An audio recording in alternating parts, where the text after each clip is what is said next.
I appreciate the kind invitation to come discuss an issue of critical importance to American national security with you, Governor, and with your colleagues here in Arizona. The challenge of the Chinese Communist Party and the rise of the Chinese Communist Party and the threat that it poses to the United States and our allies is of critical importance to us right now. My remarks today are the first in a series of several speeches that will be given by senior administration officials over the coming month on this matter. You'll soon hear from Secretary Pompeo. You'll hear from Attorney General Barr and from FBI Director Chris Wray on the subject. America, under President Trump's leadership, has finally awoken to the threat of the Chinese Communist Party's actions and the threat that they pose to our very way of life. Now, for decades, the conventional wisdom in both U.S. political parties, the business community, academia, the media, has held that it was only a matter of time before China would become more liberal, first economically and then politically. The more we opened our markets to China, the thinking went. The more we invested capital in China, the more we trained PRC, bureaucrats, scientists, engineers, and even military officers, the more China would become like us. It was under this premise that we welcomed China into the World Trade Organization in 2001 with vast concessions and trade privileges. We downplayed China's gross human rights abuses, including Tiananmen Square. We turned a blind eye to China's widespread technology theft that eviscerated entire sectors of the American economy. As China grew richer and stronger, we believed that the Chinese Communist Party would liberalize and meet the rising democratic aspirations of its people. Now, this was a bold and quintessentially American idea. It was born of our innate optimism and by the experience of our triumph over Soviet communism. Unfortunately, it turned out to be very naive. We could not have been more wrong, and this miscalculation was the greatest failure of American foreign policy since the 1930s. Now, how did we make such a mistake? How did we fail to understand the nature of the Chinese Communist Party? And the answer is simple. It's because we did not pay heed to the CCP's ideology. Instead of listening to what CCP leaders were saying, instead of reading what they wrote in their key documents, we closed our eyes and our ears.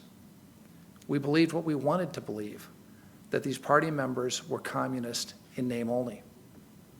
Now, let's be clear, the Chinese Communist Party is a Marxist-Leninist organization.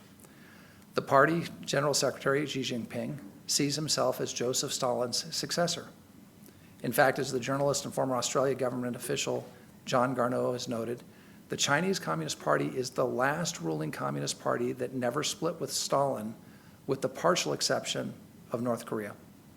Yes, Stalin, the man whose brutal dictatorship and disastrous policies killed roughly 20 million Russians and others through famine, forced collectivization, execution, and labor camps.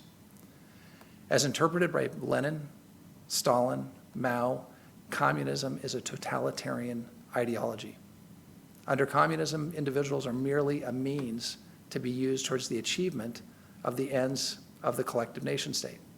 Thus, individuals can be easily sacrificed for the nation state's goals. Individuals do not have inherent value under Marxism-Leninism. They exist to serve the state. The state does not exist to serve them.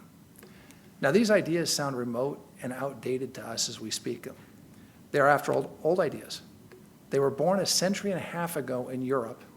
They were implemented a century ago in Russia, and then they were discarded 30 years ago as the most costly failed political experiment in history. But in China, these ideas remain as fundamental to the Chinese Communist Party as the Constitution and the Bill of Rights do to us as Americans. The Chinese Communist Party seeks total control over the people's lives. This means economic control. It means political control. It means physical control. And perhaps most importantly, it means thought control. In classical Chinese statecraft, Garneau has noted, there are two tools for gaining and maintaining control over the mountains and the rivers. The first is wu, weapons and violence. And the second is wen, language and culture. Chinese leaders have always believed that power derives from controlling both the physical battlefield and the cultural domain. For Lenin, Stalin, Mao, and now Xi, Garneau writes, Words are not vehicles of reason and persuasion. They are bullets. Words are for defining, isolating, and destroying opponents. Propaganda plays a central role for the CCP. Beijing's efforts to dominate political thought are stated openly and pursued aggressively. In 1989, the party began organizing itself around ideological security, a term repeated frequently since then by CCP leaders. More recently, in April 2013, the party issued a policy on what they called the current state of ideology. It held that there should be absolutely no opportunity or outlets for incorrect thinking or viewpoints to spread. So within China, this approach means mandatory study sessions on communist ideology and the required download and use of smartphone apps that teach the so-called Xi Jinping thought. It means complete control of all state media. Outside sources of information are banned, from foreign newspapers to Twitter, Facebook, and WhatsApp. All content generated within China is censored. It means jailing everyone from citizen bloggers to reporters to lawyers to activists and religious believers expressing any views contrary to the party line. And indeed, just recently, between January 1st and April 4th of this year, nearly 500 individuals were charged with crimes just for speaking out about the Wuhan coronavirus, its effects upon the party, and the party's cover-up of the disease.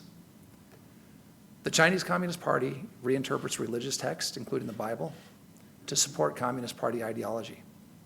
It locks up millions of Muslim Uyghurs and other minorities in re-education camps, where they're subjected to political indoctrination and forced labor, while their children are raised in party-run orphanages. This process annihilates the family, the religion, the culture, and the language and the heritage of the people who are caught up in these camps. Under the Chinese Communist Party, information is tightly controlled and expression is constantly surveilled so that it can be quashed or shaped by the state. And Americans should be concerned. We should be concerned not just for the people of China, but for ourselves. Because Xi Jinping's ambitions for ideological control are not limited to his own people. The CCP's stated goal is to create a community of common destiny for mankind and to remake the entire world according to the CCP. The effort to control thought beyond the borders of China is well underway. Over the past decade, the party has invested billions of dollars in overseas propaganda operations to great effect. The CCP has moved to eliminate unfriendly Chinese language media outlets worldwide, and is close to succeeding. Nearly every Chinese language news outlet in the US is either owned by or works closely with the party, and it's making inroads into the English language media as well. There are more than a dozen radio stations in cities across the country where Americans hear subtle propaganda, pro-Beijing propaganda on their FM radio.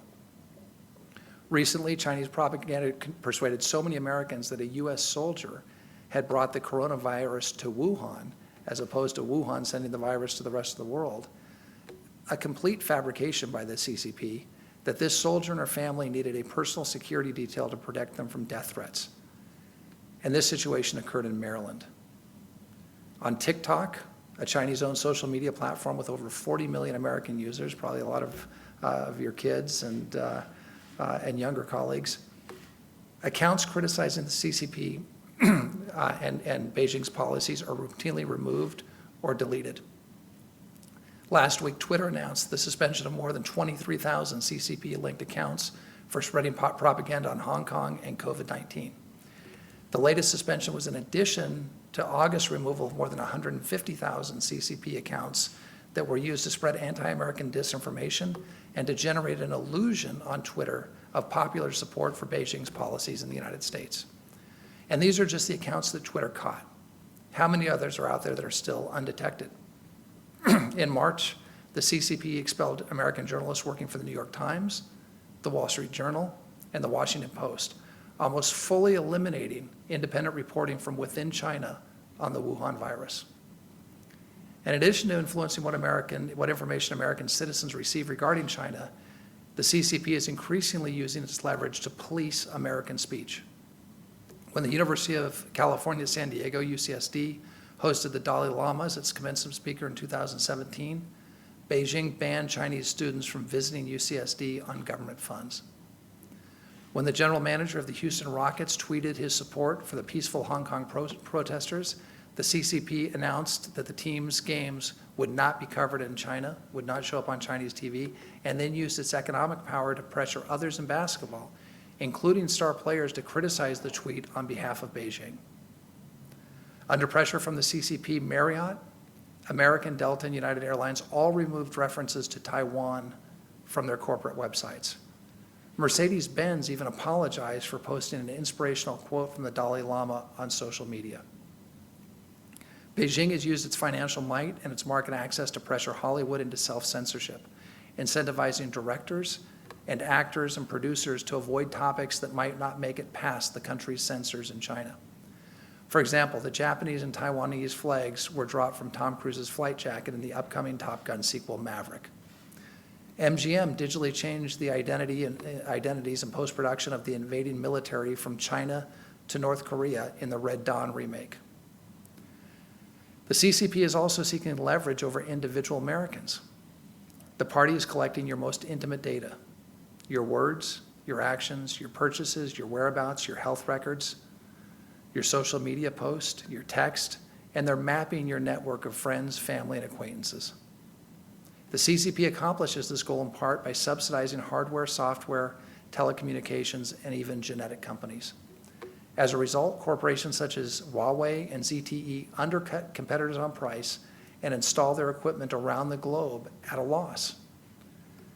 This actually has a side effect of putting out of business American manufacturers of telecom hardware and has made it very difficult for Nokia and Ericsson. Why do they do this? Because it's not telecom hardware or software profits that the CP is after. It's your data.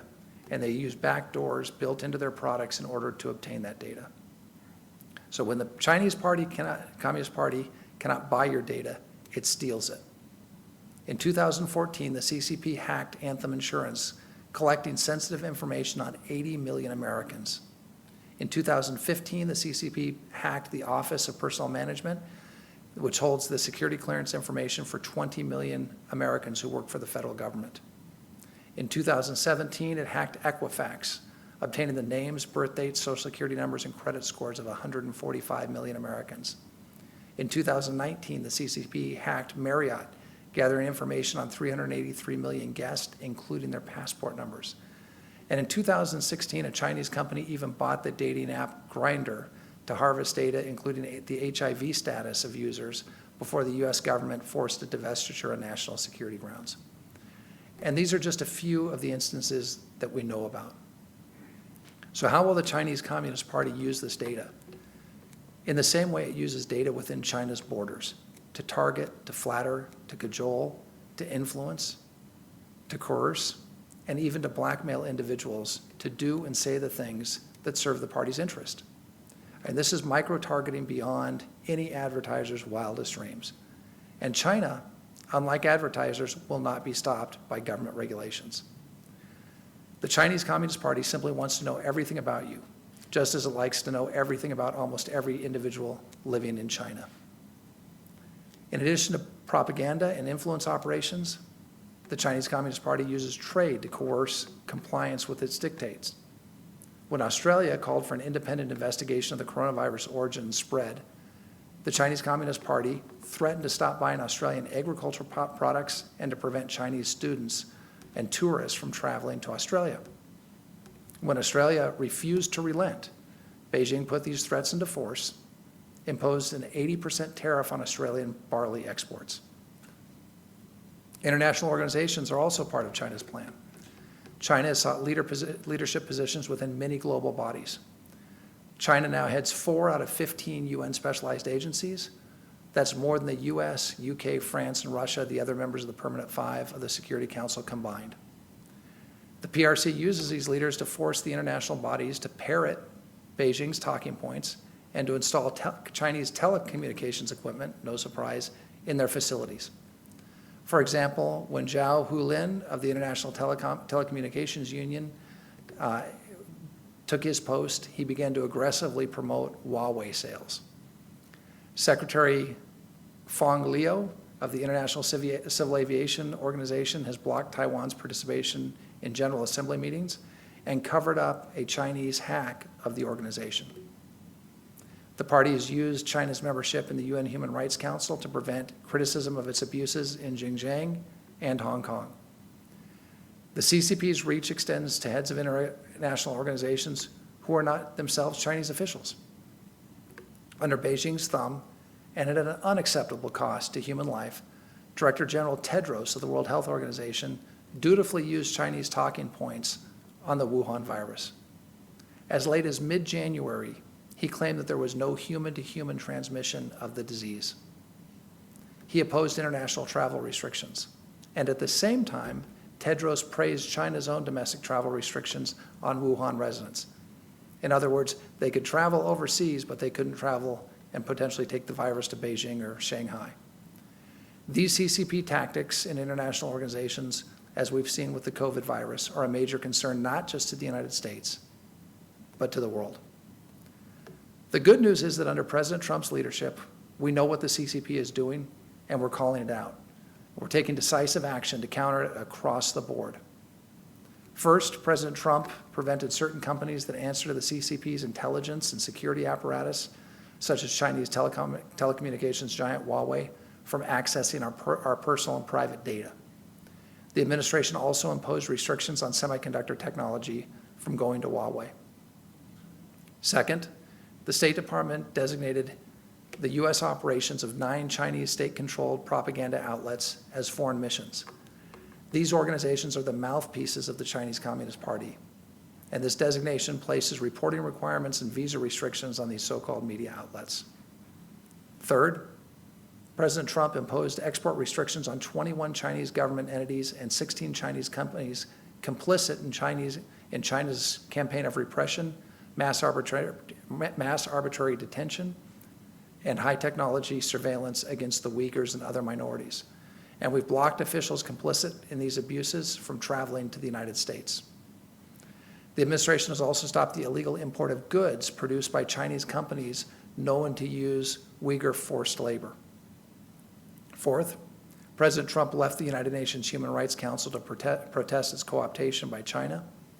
He's terminated the U.S. relationship with the World Health Organization because its response to the pandemic showed that it is entirely beholden to China. Instead of funding the corrupt WHO in Geneva with over $400 million per year, the United States and our generous taxpayers will now send that money directly to where it is needed most: frontline healthcare workers serving in developing countries around the world.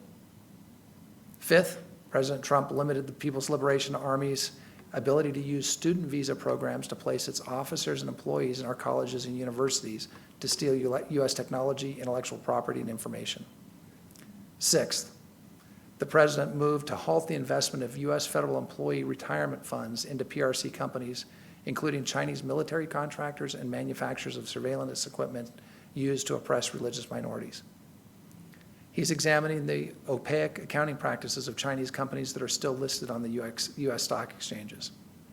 And this week, the Defense Department is submitting to Congress a list of the People's Liberation Army-linked companies with operations in the United States so that the American people are fully informed about exactly with whom they are doing business. Now, these steps are just the start as America corrects 40 years of a one-sided, unfair relationship that has severely affected our nation's economics, and recently our political well-being. Just like the tariffs that were imposed by the president due to unfair Chinese trade practices early in his administration, there is more to come. President Trump understands that lasting peace comes through strength. We are the strongest nation on earth, and we will not bend to the CCP. As the foregoing actions demonstrate, the Trump administration is countering CCP malign activity. The Trump administration will speak out and reveal what the Chinese Communist Party believes and what it is planning, not just for China and Hong Kong and Taiwan, but for the entire world. Together with our allies and partners, we will resist the Chinese Communist Party's efforts to manipulate our people and our governments, damage our economies, and undermine our sovereignty. The days of American passivity and naivete regarding the People's Republic of China are over. We will stay true to our principles, especially freedom of speech, which stand in stark contrast to the Marxist-Leninist ideology embraced by the CCP. Under President Trump's leadership, we will encourage diversity of thought, resist efforts to police speech or encourage self-censorship, protect Americans' personal data, and above all, continue to proclaim that all women and men are entitled by right of God to liberty, life, and the pursuit of happiness. Now, as I close, let me make it clear. We have deep respect and admiration for the Chinese people. The United States has a long history of friendship with the Chinese nation. But the Chinese Communist Party does not equal China or her people. To the Chinese Communist Party, I say, as the recent Phase 1 trade deal has shown, it is possible for our governments to have a productive relationship. And we want good relationships with China, but we do not want those relations on the terms that are currently on offer from Beijing. As Americans, I'm certain that we will rise to successfully meet the challenge presented by the Chinese Communist Party, just as we have responded to all the great crises over our history. President Trump is leading the way. And like President Trump, I believe that our best days as a country remain ahead of us. Again, thank you for joining me here today. It's a privilege to be here in Phoenix, Arizona. May God bless you. May God bless America. And thank you again very much for your time. Thank you, Governor.